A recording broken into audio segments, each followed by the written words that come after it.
My name is Sandra Vale, 32 years old. I left the cemetery with rain tapping the windshield like insistent fingers and walked into a lawyer's office that smelled of old leather and older secrets. The black dress I'd worn to Grandma Rose's funeral still clung damp at the cuffs. A thread had worked itself loose at the elbow, and I kept twirling it, the way you worry a loose tooth. Across from me, the receptionist murmured into a phone and slid a pen back into a brass holder with the precision of someone who hates surprises. I told myself I could do this. Show up, breathe, survive. Mr. Hartwell's door opened on a sigh. He was thin as a bookmark, wire-rimmed glasses reflecting the rain-dulled afternoon, a neat blue tie knotted as if by ruler. "Ladies," he said when Victoria arrived 20 minutes late, heels striking the marble like a metronome counting down to bad news. "Thank you for coming. Please, sit." Victoria glided, because that's what she does. Glides through life, through lines, through consequences, her cream blazer, throwing off a soft sheen in the lamplight. She didn't look at me, not once. Phone on the table, thumb moving in small, controlled swipes. "Traffic," she announced, then a smile like a business card. "Apologies." I pressed my knees together and pinned my hands between them so I wouldn't fidget. Hartwell opened a folder that looked heavy enough to tilt the table. "Your grandmother, Rose Montgomery, was precise in her final wishes." He cleared his throat. "Victoria, as elder granddaughter, you inherit the 3-bedroom apartment on Riverside Drive, fully furnished, along with her jewelry and the balance of her savings, approximately $340,000. The number rattled the water in the carafe. I studied the way, light quivered against the glass, and pretended my stomach hadn't just dropped a floor. Riverside. The floors where I learned to shuffle playing cards, where sugar cookies cooled on wire racks, where Rose sat me at the piano and said, "Don't play the notes, play the air between them." Victoria leaned back, satisfied, without being surprised. She always expects the world to confirm itself. "And Sandra," Hartwell said, and the way my name left his mouth made me brace for impact. "You inherit the family property in Milbrook Village, house, and the surrounding 2 acres, along with all contents." A small snort escaped Victoria, delicate, practiced. "The old ruin in the middle of nowhere? That's charitable." She tipped her face toward the ceiling, as if offering the line to the rafters. "Grandma, you always had a sense of humor." Heat rose up my neck. I'd been to that house exactly once, age 12, when Rose still felt like an almost myth and the place already leaned into itself. "There's one more item," Hartwell added, and slid a sealed envelope across the desk to me. Red wax stamped with a rose. "To be opened only upon first entry to the Milbrook property." Victoria stood, smoothing an invisible wrinkle. "I have a meeting. Sandra, if you need a recommendation for a demo crew, I know people." A perfumed air kiss, and she was gone, the door whispering shut like a secret. I stared at the envelope. It weighed almost nothing, and somehow everything. "Sometimes," Hartwell said gently, "what looks like less is simply differently valuable." Differently valuable. The phrase followed me home, a stubborn burr. I let the umbrella drip in the hall, and the quiet of our apartment met me like a wall. The good rug, the leaning fiddle-leaf fig that never recovered from winter, the framed photo of Trevor and me, sunburned and triumphant on a cheap rental boat, and my husband in the bedroom, packing. Not tossing in shirts for a business trip, not frantic, methodical. The man irons his socks when he's nervous. Today his folds were exact enough to measure. "Going somewhere?" I asked, too light, as if we were playing house.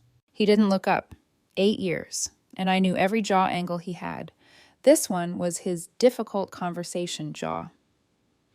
"We need to talk," he said, and every bad movie I'd ever mocked lined up and pointed at me. I sat on the end of the bed we bought after a long Saturday of bouncing on mattresses and arguing about firmness, the saleswoman laughing at us like we were adorable. "Okay," I said. "Talk." He zipped a compartment closed and placed the bag on the floor like a fact. "I've been doing a lot of thinking. This marriage, it's not working." It was so ordinary I almost laughed. "Not working how? Because the market's down? Because we argue about the electric bill? Because you forgot to pick up dry cleaning and I—" "It's not that," he said softer. He finally looked at me, and there it was. Pity. The kiss of death. Its direction. Ambition. Future. Future, I repeated. We literally have a house now. A terrible one, but you have a house, he corrected. A tiny correction with teeth. It's in the middle of nowhere. Victoria's apartment is in the center of everything. There it was, the axis of the room shifting under my feet. So this is about Victoria. It's about opportunity, he said. She's offered me a partnership, senior. It's everything I've been working for. Since when does my sister... I stopped. The conversation was already elsewhere, and I hated being left behind. How long have you been talking? He sat beside me, but left an ocean of space. In 8 years, he'd never sat that close without touching me. A while, he said. It started with networking. She sees me. My throat went tight. I see you. You see the part of me that likes Sunday pancakes and Netflix, he said, not unkindly. She sees the part that wants to build something. An empire, I said, and the word landed heavy. He shut his eyes briefly. Sandra, look at yourself. I did, in the closet mirror. Damp hair scraped into a bun I hadn't bothered to redo after the will reading. The black dress wrinkled at the waist. The fatigue I'd been wearing like a second skin for months since hours were cut at the bookstore. I work, I said. And even to me it sounded like a child defending a finger painting. I try. You come home tired and you stop trying, he said. And maybe I stop pushing you to try. Maybe that's on me. He swallowed. But I need more. I wanted us, I whispered, and some soft animal in my chest reached its paws out and found air. He stood. Victoria's picking me up in 20 minutes. The rain outside shifted into a steadier drum. The apartment was suddenly too clean, too catalog. Victoria's picking you up, I repeated, each word a pebble in my mouth. It's not what you think, he said quickly. It's business. We both heard the lie land and lie there. 8 years, I said, and I wasn't sure who I was speaking to. Him, the bed, the girl in the mirror with rain hair and a loose thread. 8 years. I'm sorry, he said, and he meant it in the narrow way some people mean sorry. Sorry you're hurting, not sorry I made you hurt. He lifted the handle of his suitcase. You'll be okay. You have the house. A fresh start can be different. Differently valuable. He left the bedroom, and the empty hanger row exposed the quiet geometry of abandonment. I walked to the window in time to see the red BMW slide against the curb like a smile. 3 floors up, I could still make out the tilt of Victoria's head, the efficient transfer of luggage, the practiced way they did not touch while meaning to. I did nothing dramatic. No running downstairs to pound the hood, no wail that made the neighbors reach for their phones. I watched the car signal, merge, vanish. Then I sat on the carpet and let the quiet come. It's strange, what you notice in a room that's been emptied of a person. The pockets of air where their body usually was. The 2 mugs that won't be 2 tomorrow morning. The way the thermostat setting suddenly feels like a negotiation with a ghost. I stood, gathered the papers from Hartwell's office, the deed, the letter with the red wax, and laid them on the table like a map. The apartment hummed, refrigerator motor, a pipe clank, the low throb of city life beyond the glass. Somewhere downstairs, a baby started crying, and, after a hiccuping protest, stopped. People carry on. That's the terrible, ordinary, saving truth. I traced the raised seal on the envelope with my thumb. Rose had never been sentimental. She believed in clean lines, sharp knives, good wool, and telling the truth when it hurt. If she left me a ruin, it wasn't a joke, it was a test, or a key. Okay, I said to the empty room, okay. I washed my face, changed into jeans, tied my hair back properly. I called the bookstore and left a message about notice.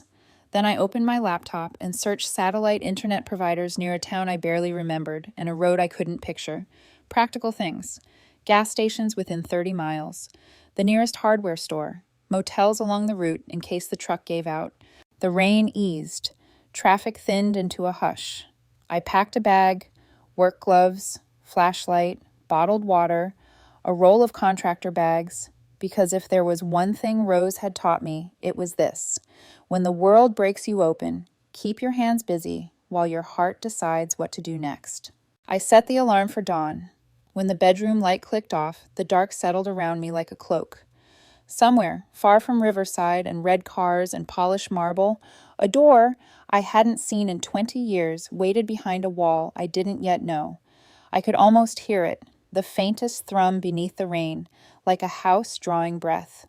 The alarm bleated at 6, but I'd been awake long before, staring at the ceiling where cracks spidered into shapes I didn't want to name. The apartment smelled faintly of Trevor's aftershave, though his side of the closet was stripped to wire hangers. It was absurd how quickly absence colonized a space. I dressed in jeans and a sweatshirt, tied my hair into a tighter knot than necessary, and brewed coffee that tasted like cardboard. His toothbrush was gone, his favorite mug, gone.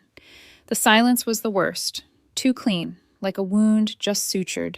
I thought maybe he'd call, some part of me still tethered to a ritual of morning check-ins, but the phone stayed blank. Instead, a buzz from the intercom jolted me, and when I pressed the button, Victoria's voice came bright and casual. "Forgot something?" I didn't answer. I simply opened the door and waited as her heels tapped up the stairs. She appeared in the doorway, immaculate, hair slicked back this time, as though betrayal required a different style. She held out a folder. "His passport. He'll need it." I took it. My hands shook, but I forced them still. "You're efficient," I said. "It's better this way," she replied softly, as though consoling me. "You'll see. You're not built for him." The words landed with surgical cruelty. She didn't even raise her voice. And then she was gone again, leaving the faint echo of perfume in the hall. I sank onto the couch, the folder heavy in my lap. Not built for him. 8 years of marriage, reduced to a design flaw. By noon, the landlord had called about our broken lease, his tone politely urgent. I told him I'd vacate within 2 weeks. After hanging up, I opened the wardrobe and began filling boxes. Every sweater folded felt like a surrender flag. Around 3, I found the wedding album under a stack of scarves. Our faces smiled out in glossy squares. Trevor adjusting my veil with clumsy fingers, me laughing with cake on my nose. I closed the book fast. The laughter felt like a stranger's. That evening, I sat at the kitchen table with the envelope Rose had left me. The red wax caught the lamplight, veins of shadow branching from its impression. I didn't open it. Not yet. Instead, I traced the seal again and again, as if waiting for it to warm under my touch. By the second night, the apartment was half empty. Boxes lined the walls. I'd called a friend with a pickup truck to help haul furniture to buyers. When I lay down, I dreamt of doors creaking open by themselves, of a voice whispering, "Different value, different value." On the third morning, I watched from the window as Trevor returned with Victoria's BMW. They were quick, purposeful. He gathered his remaining suits, the lamp from his side of the bed, even the leather chair he always claimed as his throne during movie nights. I stayed hidden, curtain drawn back just an inch. She laughed at something he said, her head tilting in that way she used to when she wanted our father's attention. Now she'd claimed mine. My throat tightened, but I refused tears. Tears are what she wanted. When they left again, the chair balanced between them, I whispered into the empty room, "Take it all." And then louder, "Take it all." The words cracked, but steadied me. That night, I dragged a box of old letters from the closet. Rose's handwriting curled across yellowed envelopes, recipes and advice, clipped newspaper articles she thought I should read. One line in particular stopped me. "Sometimes loss is pruning. The branches cut away make space for fruit you can't yet imagine." I set the letter beside the wax-sealed envelope. Together they looked like puzzle pieces, waiting. The following week blurred into transactions. Selling the couch, returning keys, closing the bookstore account. Each task felt like disassembling a life brick by brick. But underneath the fatigue, a spark flickered, a stubbornness Rose would have recognized. On my final night in the apartment, I stood in the bare bedroom. The mattress was gone, leaving only dust outlines on the floor. I pressed my palm to the wall where our headboard used to be. The silence hummed, heavy but expectant, as if the room itself acknowledged an ending. I whispered goodbye and locked the door. In the hallway, the sealed envelope pressed against my chest from inside my coat. Whatever waited at Milbrook, it was all I had left. The city lights outside blinked indifferent, neon flickering like half-forgotten promises. When I climbed into the old truck I'd bought from a retired mechanic, its engine coughed but held steady. The radio only played static and old baseball recaps, but I didn't care. I tightened my grip on the wheel. Victoria had Trevor. She had the apartment, the money, the spotlight. Let her. I had a ruin in the countryside, a letter sealed with wax, and a name that still meant something, Rose Montgomery. As the city receded behind me, I told myself one thing with a certainty I hadn't felt in weeks. Whatever this house holds, it's mine. The highway stretched ahead, long and dark, rain misting the windshield, each drop whispering possibility. The truck shuddered beneath me as I left the city, headlights carving weak tunnels through mist. Skyscrapers blurred into the rear view, then suburbs, then gas stations with flickering neon that seemed embarrassed by their own glow. The further I drove, the more the world thinned. Fewer cars, fewer lights, fewer reminders of the life I'd just dismantled. The cab smelled of gasoline and pine-scented air freshener, the kind shaped like a tree, but long faded. My boxes rattled in the back, taped shut but fragile, like I was hauling pieces of myself that might split open if the road turned too rough. By the time the sun began to sink, the highway had narrowed into 2 lanes, flanked by endless fields. Some farms still stood proud, barns freshly painted red, but others sagged like tired men, roofs caved, windows hollow-eyed. I passed one with a rusting swing set in the yard. A child's shoe still dangled from a chain. The sight needled something in me, how quickly laughter could turn into an artifact. The GPS gave up 10 miles out from Milbrook. No signal, just a frozen blue dot abandoned on the screen.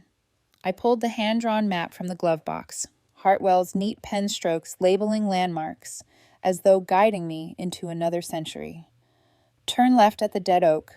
Continue past abandoned gas station. If you reach the stone bridge, you've gone too far. The oak was easy to spot, skeletal branches clawing at the sky. The gas station came next, its sign clinging to the last of its paint. Full service, in letters that looked like a warning now. I slowed, staring at pumps riddled with cobwebs. For a moment, I could almost hear the ghosts of tires crunching gravel, kids begging for candy inside. But the windows were black. A drizzle started, pattering against the windshield. The wipers squealed as they dragged, out of rhythm with my heartbeat. Then, Milbrook Village, or what was left of it. 3 buildings clustered around a tired stop sign, a post office boarded shut, a diner whose blinds drooped like broken eyelids, and a general store frozen in time. Newspapers curled in the window, headlines about elections long forgotten. I rolled down the window and let the damp air in. It smelled of earth and iron, the kind of scent that clings to old places. A mutt wandered across the road, ribs sharp under its fur, tail tucked. It didn't even bark, just glanced at me, weary, as if asking what kind of fool comes here willingly. 2 miles later, the dirt road appeared. It didn't welcome me so much as dare me. My tires bumped and groaned, rocks snapping under the weight. Branches clawed the truck, each scrape of fingernail against metal. My shoulders tightened with every bend. And then I saw it. The house squatted in the field like it had been waiting for me, silent and unblinking. The roof sagged, shingles missing in jagged gaps. Windows stared dark and empty, some boarded, some cracked. The porch leaned left, ribs broken, but still clinging. The red paint on the door peeled in jagged streaks, revealing gray bone underneath. I killed the engine. The sudden quiet pressed against my skull. No cars, no voices, no sirens, only wind dragging itself through the tall grass. For a long moment, I didn't move. My fingers rested on the steering wheel, stiff. Part of me wanted to put the truck in reverse and never stop driving until the skyline reappeared. But then I remembered Rose's seal, the letter folded in my pocket, the words she'd chosen carefully. Different value. I stepped out. My boots sank slightly in damp earth. The air tasted of rain and rust. From here, the house seemed both enormous and shrunken, like a giant that had been hunched for too long. The steps groaned as I climbed. My hand hesitated on the doorknob, the old brass kind, cold against my skin. The key Hartwell gave me was absurdly old-fashioned, jagged and heavy. I slid it in, twisted. At first, resistance, then a click, sharp as a gunshot in the stillness. The door swung open with a wail and the smell hit me, not rot as I'd expected, but lavender, faint and deliberate, as though someone had been here, as though the house had been waiting. The living room stretched wide, shadows thick at the edges. Sheets draped the furniture like ghosts frozen mid-motion. A fireplace crouched against the wall, mantel scarred but proud. Bookshelves lined the far side, their spines hidden beneath white cloth. I stepped inside. The floorboards protested under my weight, but held. My hand found a switch, and to my surprise, a bulb flared weakly overhead. Warm, yellow light pooled across the room, chasing shadows into corners. Electricity. Against all logic, the house breathed. I walked farther in, tugging a sheet from the nearest chair. Burgundy velvet, dust clinging to carved wooden legs. Beautiful. Unexpected. Not ruin, not entirely. My chest tightened with something like recognition. On the wall above the fireplace hung a portrait. A woman in 1940s dress, dark hair pinned, eyes sharp and unyielding. My eyes. My jaw. The resemblance chilled me. Her gaze seemed to pin me where I stood, like she knew exactly who I was, exactly why I was here. The envelope in my pocket burned. I pulled it out. The red wax seal glinted in the lamplight, stubborn against my trembling fingers. My throat was dry. I thought of Trevor in Victoria's car, of the smirk she wore at Hartwell's office, of the emptiness waiting back in the city. All of it had funneled me here, to this exact moment. I broke the seal. "My dearest Sandra," the letter began, "if you are reading this, then Victoria has taken exactly what she wanted, and you have been left with what she did not.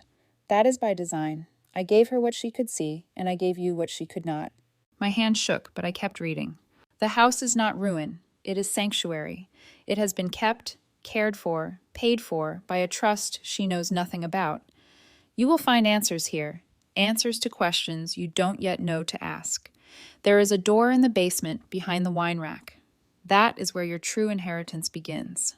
Thunder cracked outside, rattling the windows. My breath came fast, shallow.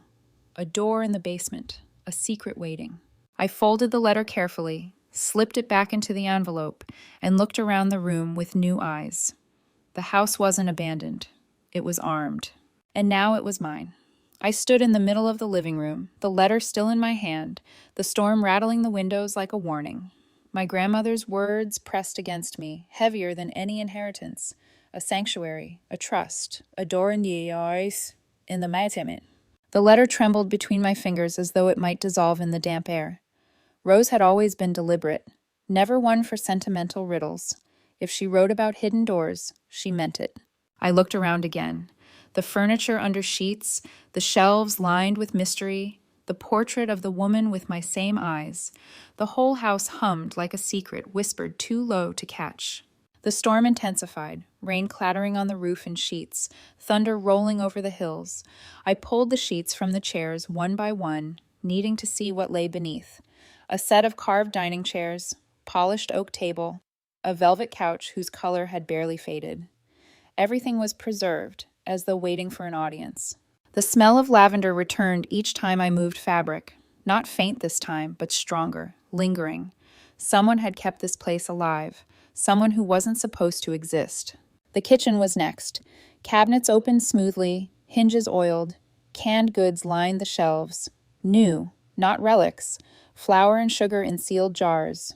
The refrigerator hummed faintly, half full of bottled water and butter wrapped in wax paper. My hand shook as I closed it. This house had been lived in, or at least guarded. I sat at the table, spreading the letter flat under the dim light. Rose's handwriting, precise and slanted, seemed to lean toward me like a confidant. "Victoria has always been strong in the way the world rewards. You, my girl, are strong in the ways it doesn't see until it has no choice. This house will reveal itself to you. Trust your patience. Trust your anger. Go to the basement. Behind the wine rack, you'll find the door." I pressed the page to my chest. The paper smelled faintly of cedar, as if she'd written it years ago and hidden it among wood. A shiver traced my spine. Somewhere below me, a door was waiting. I forced myself to stand, flashlight in hand, and followed the narrow hallway past the kitchen. A curtain hung where a door should be. I tugged it aside and found the basement steps yawning downward, steep and wooden, the air colder. My flashlight beam jittered with my pulse as I descended. Dust motes swirled in the cone of light, and the smell of earth and stone grew sharper. The steps groaned, but each one held. At the bottom, I flicked a switch out of habit. Light flared, steady and startling. Electricity here, too. The basement wasn't ruin. Rugs softened the floor. Shelves hugged the walls, some lined with books, others with boxes labeled in neat script. Photos 1960, 1975, tax records 1980, 1990, correspondence. It looked less like storage and more like an archive. At the far wall, a massive wine rack stretched floor to ceiling, bottles dusted but intact. My heart beat faster. I crossed the room, running my hand over the racks until my fingers brushed something unusual, a hinge. Rose hadn't been speaking in metaphor. I hesitated, gripping the bottle she'd meant, twisting it carefully. Something clicked. With a groan, the entire rack swung inward, revealing darkness beyond. The smell hit me first, not mildew, but ink and paper, the air of a study. I stepped through. The hidden room was larger than I'd imagined, an office disguised as myth. A desk the size of a dining table anchored the center, its surface scattered with pens, files, and a lamp already plugged in. Filing cabinets lined the walls, drawers labeled with names and dates. A corkboard covered one wall entirely, pinned with photographs, strings connecting faces like veins in a body. A computer sat humming, newer than anything else I'd seen in the house. Its faint light glowed like a lure in the dark. But what made my stomach twist was the neat row of files stacked on the desk. The top folder bore a single word, written in Rose's firm hand, Victoria. I reached out, fingertips brushing the edge. In that moment, thunder cracked directly overhead, shaking the house to its bones.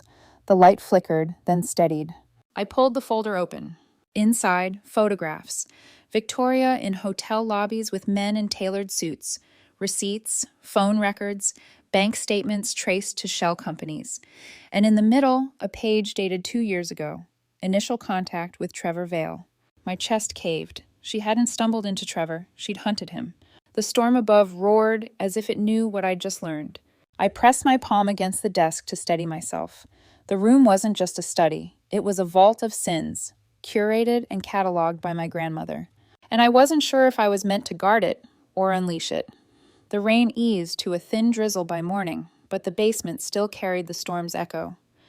I sat at my grandmother's desk, staring at the folders spread open like wounds. Every drawer, every shelf, whispered that Rose had been someone I never truly knew. The corkboard drew me first. Threads crisscrossed in a web of red, yellow, and blue, pinning faces of men in suits, women in pearls, familiar buildings downtown.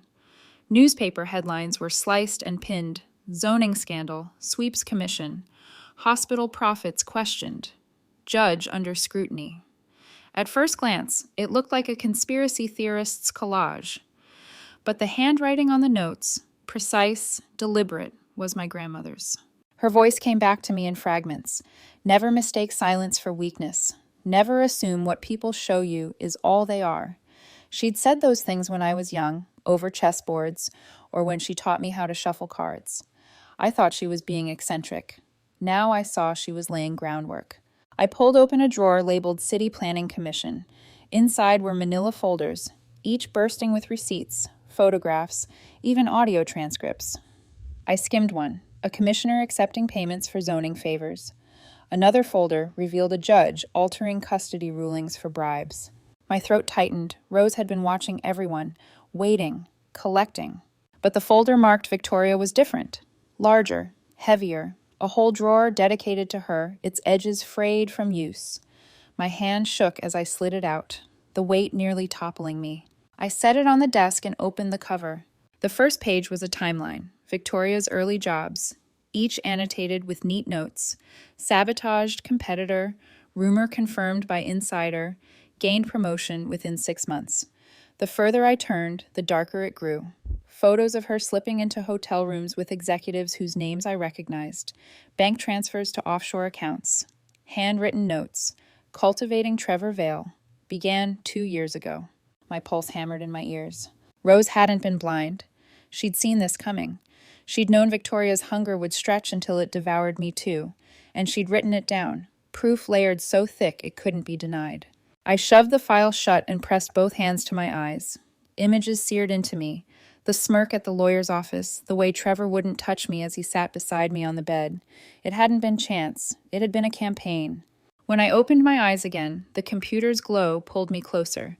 The screensaver flickered, waiting. I pressed the power key and the hum deepened. A login box appeared. Username, Rosem. Password required. I tried my birthday. Incorrect. Then, on impulse, I entered Rose's, July 17th, 1936. Wrong. Finally, I tried mine. The way she always insisted on remembering details I thought trivial. 0411, the month and day. The screen blinked. Accepted. The desktop opened like a trapdoor. Folders lined neatly across. Active cases, pending, archives, distribution network. But my eyes locked on one folder glowing like a brand, Victoria and Associates. I double-clicked. Hundreds of files spilled across the screen. Audio clips, scanned documents, photographs. At the top, a note in Rose's careful script, scanned and saved. Sandra, this is the file you cannot ignore.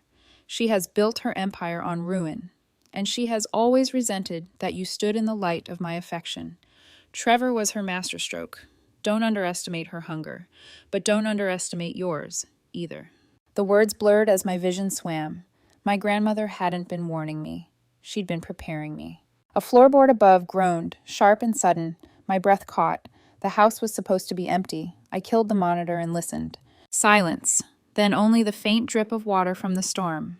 Still I waited, every muscle taut. When nothing followed, I exhaled.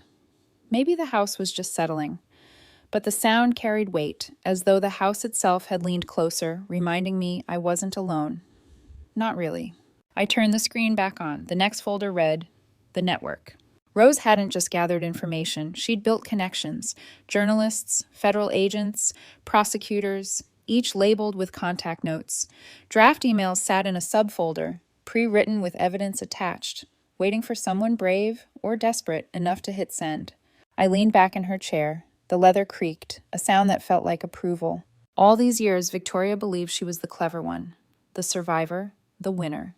But Rose had been watching, and now she'd left me the choice: expose Victoria and burn down everything, or let her continue, unchecked, while I rebuilt in silence.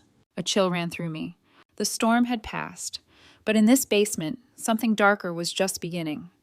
The folder on Victoria lay open like a wound I couldn't close. Page after page painted a portrait I'd never wanted to see, each detail sharpening the edges of a truth too jagged to hold. The first section traced her rise in marketing, how she'd outmaneuvered colleagues, not with brilliance alone, but with sabotage. Rose's notes were meticulous. Stolen client lists, rumors seeded at just the right moment, friendships cultivated, then discarded like props once the scene had ended. Photographs clipped to the files showed Victoria entering restaurants with executives twice her age, slipping into hotel elevators at midnight. Receipts matched the names. Bank statements traced payments to offshore accounts. Rose had cross-referenced it all like a prosecutor preparing for trial. But what broke me wasn't the evidence of her ambition. It was the timeline. 2 years earlier, initial contact with Trevor Vale at conference. 1 year, 8 months. Casual drinks, discussed career frustrations. 1 year, 2 months, increased frequency of meetings, positioned as mentor. 8 months, conversation shift to partnership potential. 6 months, emotional rapport established, target receptive. Target, that word seared me. Rose had written it in clean, unemotional ink, but it landed like a blade. Trevor wasn't a husband who'd simply drifted away. He was prey, and Victoria had been the hunter all along. I pressed a hand to my mouth as the images replayed. Trevor folding shirts with surgical calm, Victoria's blazer gleaming in the lawyer's office, the pity in his eyes as he told me I'd given up. None of it was coincidence. It was choreography. I clicked on the first audio file in the folder. Crackling filled the basement, then a voice, familiar and venomous. Rose always favored her. Sweet, quiet Sandra, the little project. But favorites don't mean anything in the real world. Taking Trevor will break her completely. Once she's gone, there won't be anyone left to make me look small. My own breath sounded loud in the room. I replayed it, forcing myself to hear every syllable. Victoria hadn't stumbled into Trevor's orbit. She had stolen him deliberately, not for love, not even for business, but as a strategy to erase me. I gripped the desk until my knuckles whitened. For years, I thought my invisibility in the family was an accident. Turns out it was engineered. The second audio file clicked on automatically. Trevor's voice, softer, strained. She deserves better than me disappearing like this. Victoria cut in, her tone silken. She deserves comfort. That's all she ever wanted.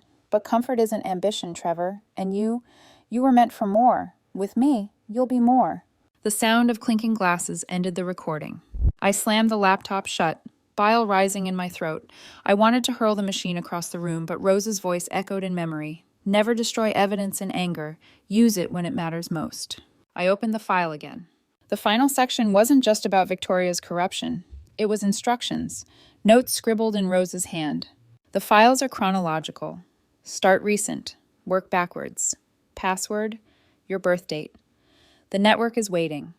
Evidence is useless unless delivered.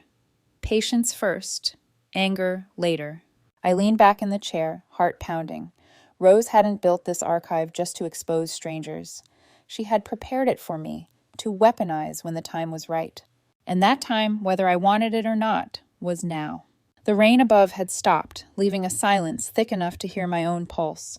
I looked at the portrait on the wall, the woman with my same jaw, same eyes, staring down at me as though daring me to decide.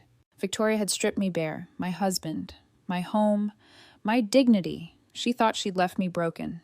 But here, in this hidden office, I realized something she hadn't accounted for. I wasn't broken. I was armed. I rested my hand on the folder labeled Victoria and Associates.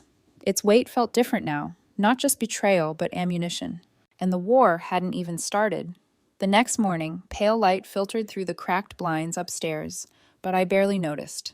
I had spent the night in Rose's chair, reading file after file until my eyes burned. The world I thought I knew, the one where Victoria was simply ruthless and Trevor simply weak, was gone. In its place stood proof, undeniable and vicious, that my sister had orchestrated my ruin. Anger threatened to consume me, but Rose's words pinned me steady. Patience first, anger later. So I planned. The first step was Trevor. If I wanted to bury them both, I needed his voice, his confession, his unwitting testimony. I bought a small digital recorder from a tech store 2 towns over, tucking it into the lining of my purse. On the drive back, I practiced keeping my voice calm, my questions casual. If he suspected I was fishing, he'd clam up. But if I played the part, the resigned wife, the one willing to let go, he might hand me everything. That night, I dialed his number. My hands trembled, but my voice came out even. Trevor, I'd like to meet, talk about dividing our things. Just practicalities. Silence, then cautious relief. Of course, that's very reasonable, Sandra. We agreed on coffee at Brewster's Wednesday at 2. Neutral ground, public enough to keep tempers in check. The second step was Victoria. I couldn't confront her with anger. She'd smell blood.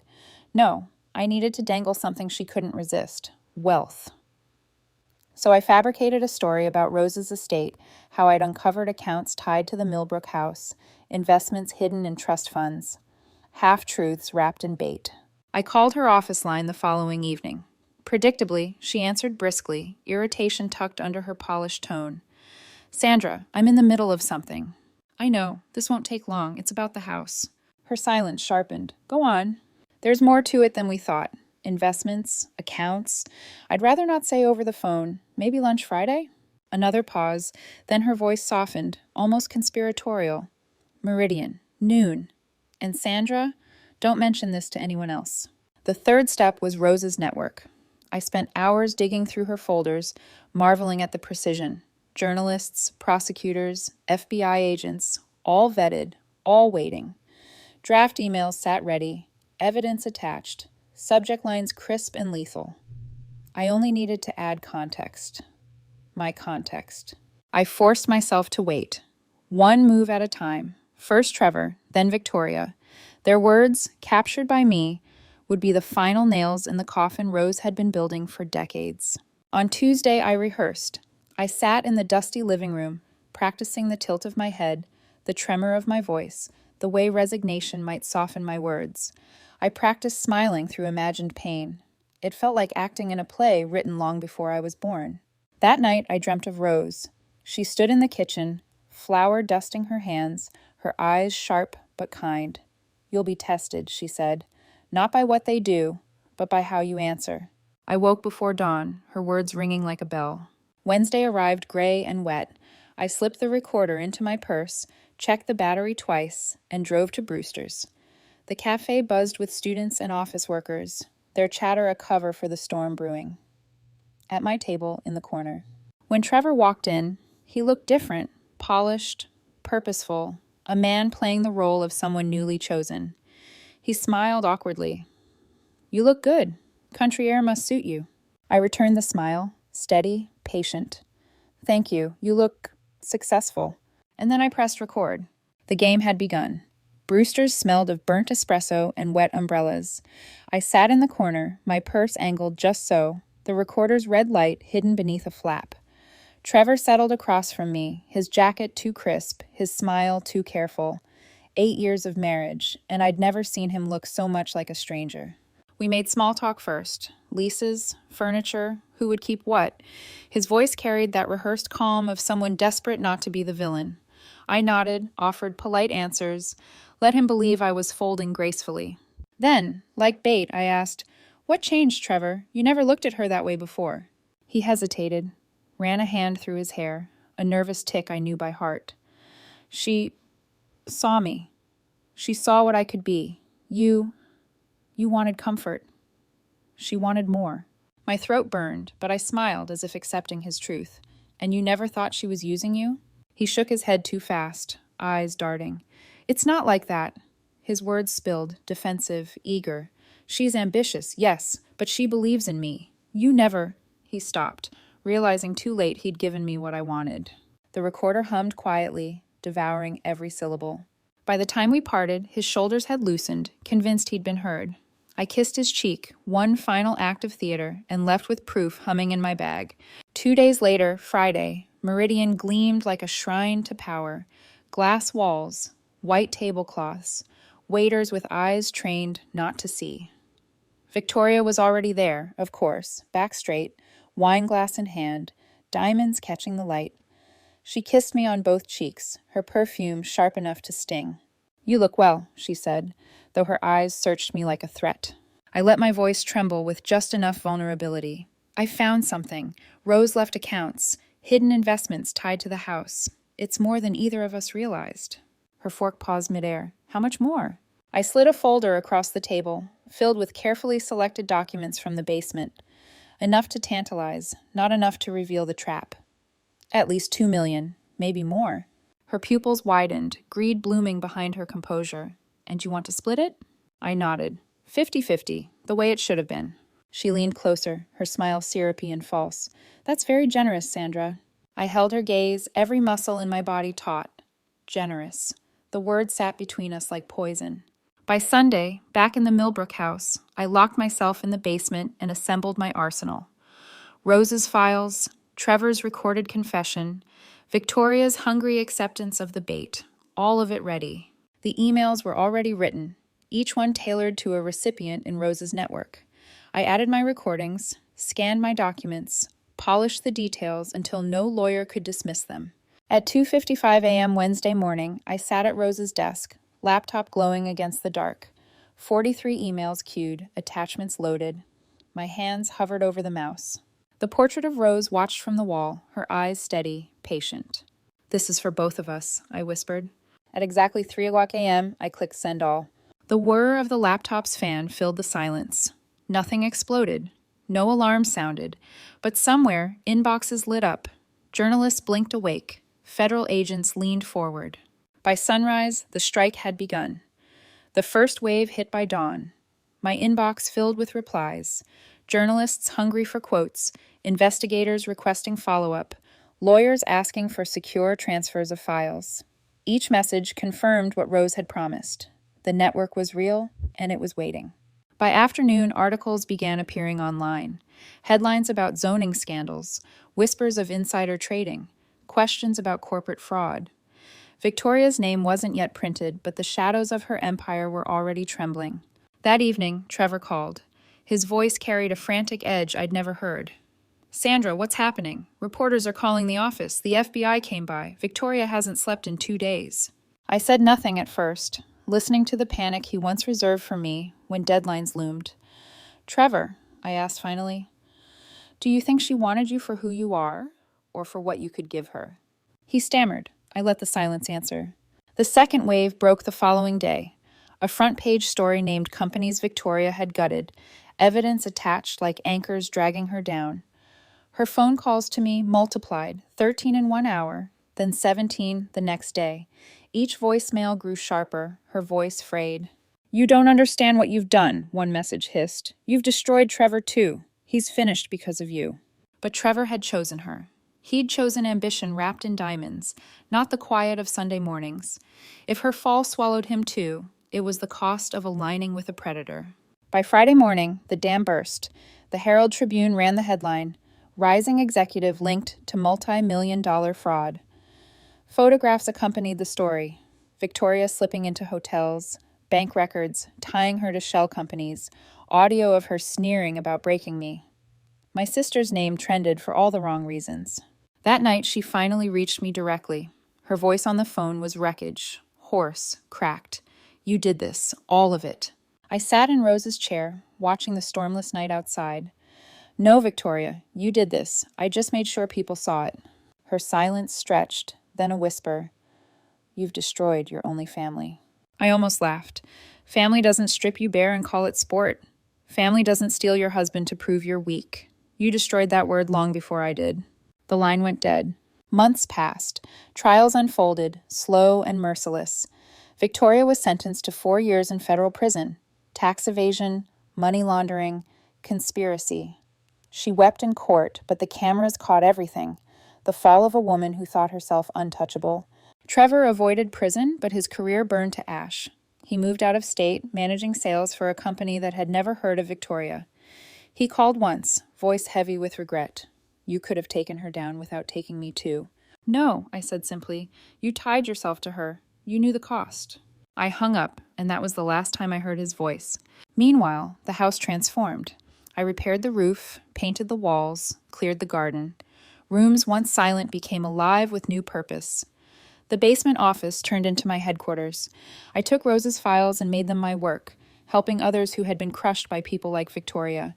Corrupt councilmen, predatory bosses, husbands who weaponized silence. Word spread quietly. There was someone in Milbrook who could dig where others couldn't, who knew how to turn whispers into evidence. I wasn't a victim anymore. I was an investigator. 6 months after the verdict, I received a letter from Victoria. Neat handwriting, full of apologies, begging for correspondence. I read it 3 times, then slid it into a folder labeled Closed Cases. Some bridges aren't meant to be rebuilt. One evening, I poured wine and sat by the fireplace. The portrait of Rose hung above, her eyes as piercing as ever. For the first time, I thought I understood her expression. Not enigmatic, but satisfied. She'd planted seeds of resilience, and they'd bloomed in me. Outside, the fields no longer looked abandoned. They looked like possibility. I raised my glass to the firelight. To Rose, who left me more than a house. To Victoria, who showed me exactly who not to become. And to myself, for learning that revenge isn't about destroying others. It's about becoming someone they can never destroy. The house creaked, settling into its bones. No longer a ruin, but a sanctuary. My sanctuary. And for the first time in years, I felt whole.